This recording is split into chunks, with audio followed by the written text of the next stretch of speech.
இறையேசுவில் பிரியமான சகோதர சகோதரிகளே, நமது ஆண்டவர் இயேசு கிறிஸ்துவுடைய திருப்பெயரால் உங்களுக்கும் உங்கள் குடும்பத்தில் இருக்கிற அனைவருக்கும் அன்பும் சமாதானமும் மகிழ்ச்சியும் உண்டாவதாக.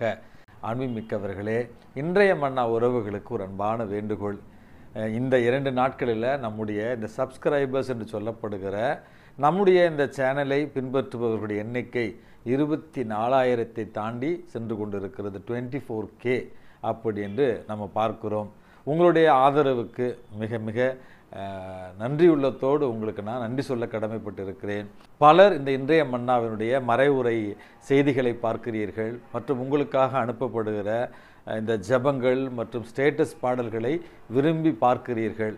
ஆனால் நிறைய பேர் இன்னும் சப்ஸ்கிரைப் பண்ணாமல் இருக்கிறீங்க. யூஸ்வலாக நான் கேட்கறது இல்லை, பட் இருந்தாலும் உங்களை வேண்டி விரும்பி கேட்கிறேன். இந்திய நாட்டில் மற்றும் பிற நாடுகளில் இருக்கிற இன்றைய மன்னாவினுடைய உறவுகள் அந்த யூடியூப்பில் அந்த சப்ஸ்கிரைபர் பட்டனை அழுத்தி எங்களை இன்னும் உற்சாகப்படுத்துமாறு உங்களை அன்போடு கேட்டுக்கொள்கிறேன். இன்னும் சப்ஸ்கிரைப் செய்யாத அன்பு உறவுகள், இன்றைய மன்னா உறவுகள் யூடியூப்பில் அதை சப்ஸ்கிரைப் செய்து எங்களை உற்சாகப்படுத்தி இறை வார்த்தையை இன்னும் உத்வேகத்துடன் அறிவிக்க எங்களை ஊக்கப்படுத்துமாறு உங்களை அன்போடு கேட்டுக்கொள்கிறேன். அன்புமிக்கவர்களே, தாயாம் திரு அவை இன்றைக்கு புனித காஸ்பர் பெர்த்தோனி என்பவருடைய நினைவு நாளை கொண்டாடுகிறது. கஸ்பார் என்று கூட நம்ம இவரை சொல்லலாம். இந்த புனிதர் பிறந்தது இத்தாலி தேசத்தில் வெனிஸ் பகுதியில் இருக்கிற வெரோனா என்கிற ஒரு இடத்துல தான். இவர் பிறந்தது 1777 ஆண்டு.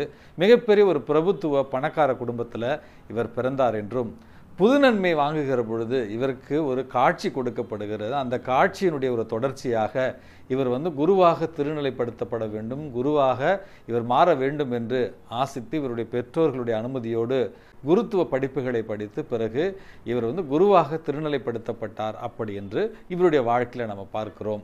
அன்புமிக்கவர்களே, இவர் வாழ்ந்த அந்த ஒரு காலகட்டத்தில் உள்நாட்டு போர் நடந்து கொண்டிருந்த ஒரு நேரம், அல்லது நாடுகளுக்கு இடையே போர் நடந்து கொண்டிருந்த ஒரு நேரம். இவர்கள் வாழ்ந்த ஒரு பகுதியானது ஒரு எல்லை பகுதி.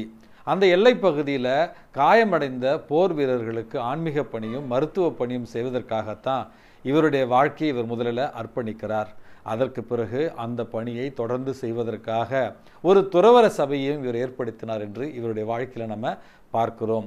அன்புமிக்கவர்களை, இவர் தொடங்கிய அந்த துறவற சபையினுடைய பெயர் இயேசுவினுடைய தூய 5 காயங்களின் தழும்புகளின் சபை அப்படி என்று, ஸ்டிக்மாட்டிஸ்ட் அப்படின்னு சொல்லுவார்கள். ஆகவே இயேசுவினுடைய அந்த பாடுகளை தியானித்து அந்த பாடுகளினுடைய நினைவாக இந்த மண்ணுலக துன்பங்களையும் மண்ணுலகத்தில் ஒருத்தல் முயற்சிகளையும் செய்து, அதே நேரத்தில் இந்த மண்ணுலகில் மரண வேதனையிலும் துன்பத்திலும் இருப்பவர்களுக்கு ஆறுதலாகவும் தேறுதலாகவும் இருப்பதற்காகத்தான் இவர் இந்த இயேசுகளின் தூய 5 காயங்களினுடைய சபையை ஏற்படுத்தினார் என்று இவருடைய வாழ்க்கையில் நம்ம பார்க்கிறோம். அன்புமிக்கவர்களே, இவருடைய வாழ்க்கையினுடைய இறுதி பகுதியில் ஒரு 20 ஆண்டுகளுக்கு இவர் காலிலேயே ஒரு மிகப்பெரிய குறை ஏற்பட்டு அந்த வலி அந்த வேதனை 300க்கும் மேற்பட்ட முறையில் அவருக்கு ஒரு அறுவை சிகிச்சை செய்தார்கள் என்றும், வலியோடும் வேதனையோடும் இந்த துன்பங்களை எல்லாம் இயேசுவினுடைய துன்பத்தோடு ஒப்பு கொடுத்து இவர் இயற்கை மரணம் அடைந்தார் என்று இவருடைய வாழ்க்கையில் நம்ம பார்க்கிறோம். அன்புமிக்கவர்களே, பல நேரங்களில் நமக்கு உடல் ரீதியான துன்பங்கள் ஏற்படுகிற நேரத்தில் கடவுளை நிந்திக்கிறோம், கடவுளை பழிப்புரை செய்கிறோம், அல்லது கடவுள் மீது குறை கூறுகிறோம். அவற்றை விடுத்து துன்பங்கள் ஏற்படுகிற நேரத்தில் நிச்சயமாக அதை தாங்கிக் கொள்கிற அல்லது அதை எதிர்த்து போராடுகிற ஒரு உடல் நலனையும் அதே நேரத்தில் மன திடத்தையும் இறைவன் தர வேண்டுமா? இன்றைக்கு நம்ம இந்த புனித கஸ்பார் பெர்த்தோனி அவர்களுடைய பரிந்துரையால் மன்றாடி செபிப்போம். அன்புமிக்கவர்களே, சமீபத்தில் ஒரு காணொளி ஒன்று நான் பார்த்தேன். அதாவது ஒரு இந்து கோயிலிருந்து ஒரு கணவன் மனைவி கோயிலில் வழிபாடு முடித்து வெளியே வந்து கொண்டு இருக்கிறார்கள். ஒரு சிசிடிவி கேமராவில் எடுக்கப்பட்ட ஒரு காட்சி.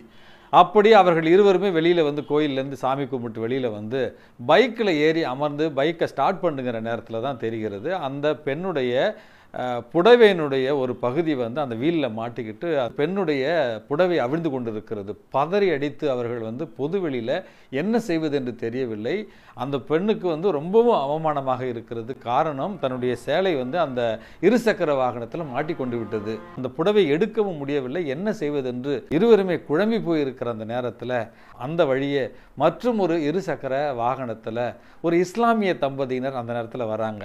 அன்புமிக்கவர்களே, அந்த இடத்துல இந்த இந்து சகோதரனுடைய அந்த நிலையை கண்டு அந்த இஸ்லாமிய சகோதரி தான் போட்டிருந்த அந்த புர்கா என்று சொல்லப்படுகிற அந்த மேலுடையை கழற்றி அந்த இந்து சகோதரிக்கு கொடுத்து அவருடைய மானத்தை காப்பாற்றி அவரை பத்திரமாக அனுப்பி வைத்த ஒரு காட்சியை பார்த்து உண்மையாகவே மனதிற்கு நெகிழ்ச்சியாக இருந்தது. எப்படி ஒரு சிறிய சட்டத்தை அந்த இஸ்லாமிய பெண் மீறினாலும் கடைசியில் மனித நேயத்தோடு செயல்பட்டு மற்றும் ஒரு சகோதரிக்கு பேருதவி செய்ததை அந்த காணொளியில் பார்க்க முடிந்தது. மனிதர்களுடைய பார்வையில் அந்த இஸ்லாமிய சகோதரி ஒரு சட்டத்தை மீறி இருக்கலாம். அதாவது புர்கா என்று சொல்லப்படுகிற பொது வெளியில் போடக்கூடிய அந்த மேலுடையை அவர் தானமாக கொடுத்திருந்திருக்கலாம் அல்லது போடாமல் இருந்திருக்கலாம். ஆனால் மற்றொரு பெண்ணுக்கு பேருதவி செய்ததைத்தான் மனித நேயமாக இன்றைக்கு நம்ம பார்க்கிறோம். இந்த நிகழ்ச்சியை சொல்வதற்கான காரணம், இன்றைக்கு நற்செய்தி வாசகத்தில் நமது ஆண்டவர் இயேசு கிறிஸ்து சட்டங்களை மீறுகிறார், ஓய்வு நாள்களை மீறுகிறார் அப்படி என்று பரிசேயர்களும் சதுசேயர்களும் இயேசுவின் மீது கொஞ்சம் கடும் கோபத்தில் இருக்கிறார்கள். அந்த இடத்துல தான் இன்றைக்கு நமது ஆண்டவர் இயேசு கிறிஸ்து சொல்லுகிறார், நான் திருச்சட்டங்களையோ இறைவாக்குகளையோ அழிக்க வந்தேன் அப்படி என்று நினைக்காதீர்கள், அவற்றை நிறைவேற்றத்தான் வந்திருக்கிறேன் அப்படி என்று. இயேசு வாழ்ந்த அந்த ஒரு காலகட்டத்தில் அப்பொழுது இந்த பரிசேயர்களும் சதுசேயர்களும் மறைநூல் அறிஞர்களும் இறைவனை அன்பு செய்வது மட்டுமே, இறைவனுக்கு அஞ்சி வாழ்வது மட்டுமே, அவருடைய திருச்சட்டங்களை முழுமையாக பின்பற்றுவது மட்டுமே இறை வழிபாடு அல்லது இறைவனுடைய சித்தத்தை நிறைவேற்றுவது அப்படி என்று நினைத்து கொண்டிருந்தார்கள். ஆனால் நமது ஆண்டவர் இயேசு கிறிஸ்து இறை அன்பையும் பிறர் அன்பையும் ஒன்றாக இணைத்து இரக்கமும் அன்பும் மன்னிப்புமே உண்மையான வழிபாடு என்பதை சொல்லி தன்னுடைய வாழ்நாளில் இறை அன்பு என்பது உண்மையாகவே அவருடைய சாயலில் படைக்கப்பட்டிருக்கிற சக மனிதர்களை அன்பு செய்வது, உண்மையாகவே இறைவனுடைய அன்பு என்பது இறைவனுடைய சித்தத்தை நிறைவேற்றி அவருடைய இரக்கத்தையும் அவருடைய மன்னிப்பையும் பெற்று வாழ்வது அப்படி என்பதைத்தான் உண்மையாகவே இறை வார்த்தையின்படி வாழ்வது, இறை சித்தத்தின்படி வாழ்வது, இறை வாக்குகளின்படி வாழ்வது என்பதை இன்றைக்கு நமக்கு தெளிவுபடுத்துகிறார். ஆகவே அன்புமிக்கவர்களே, உண்மையான இறை வழிபாடு என்பது உண்மையாகவே நாம் இறைவனுடைய இரக்கத்தை சுவைத்தவர்களாய் மனித நேயத்தோடு அன்பு செய்து உதவி செய்து மன்னித்து வாழ்வது என்பதை உணர்ந்து கொண்டவர்களாய் உண்மையான இறை வழிபாடாக அன்பு செய்து மன்னித்து இரக்கத்தோடு வாழ இன்றைக்கு இறைவனிடத்தில் மன்றாடி செபிப்போம். எல்லாம் வல்ல இறைவன் தந்தை, மகன், தூய ஆவி உங்களையும் உங்கள் குடும்பத்தில் இருக்கிற அனைவரையும் நிறைவாக ஆசீர்வதித்து பாதுகாத்து வழி நடத்துவாராக. ஆமேன்.